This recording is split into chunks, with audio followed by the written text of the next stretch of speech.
வாழ்வதற்கு அட்டகாளி 8 பேரை எந்தாய் மாரியம்மா உச்சினி மகாரி காளியம்மனாகவே நீ பிறக்க வேண்டும், துர்காரியாக பிறக்க வேண்டும் என்ற ஆண்டவன் 3வது சாபம் என்ன கொடுக்கிறார்? என்னையா கொடுக்கிறார்? மூர்த்தி தில்லை வனக்காடு எங்குகளை மையானக்கரம் ஆகான காட்டிலே என் தாய் வேட்சியாக நீ பிறக்கணும், வேட்சியாக நீ பிறந்து ஆதிசக்தி பார்வதிக்கு ஆண்டவன் சிவபெருமான் 3 சாபத்தை கொடுக்க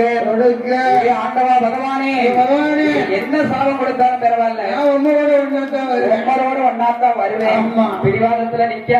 பொன்னாடியான புருஷனோட வராங்க அடியா அப்படி போனா எனக்கு பெண்ணா பிறந்தவல்ல கூட்டிட்டு போகணும்ல, எனக்கு பெண் புத்தி பின் புத்தி தானே, பெண் புத்தி ஆமா ஒரு பொம்பளை இருந்தா போதும், புடியா அழிச்சிருவாங்க அழிச்சுட்டாலே அந்த காலம் அடியா இப்ப மாதிரி காலையில 4 மணிக்கு எம்பி ஒவ்வொரு டீ கடையா போ, சரி இந்த கடையில கூட்ட மாதிரி எப்படி பேசுது, எப்படி பேசும் நம்மளே அப்படி நினைக்காத இப்போ அப்படியா? ஏன்னா டீ கடையில இருக்கிறவங்க எல்லாம் நாளை காலையில பேசுவாங்க, பத்திரப்பட்டியில இருந்து வந்தான்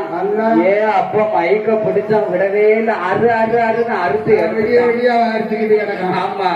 என் தாய்க்குள்ள தங்கங்கள்லாம் என்ன சொல்லும் தெரியுமா? ஏ அப்பா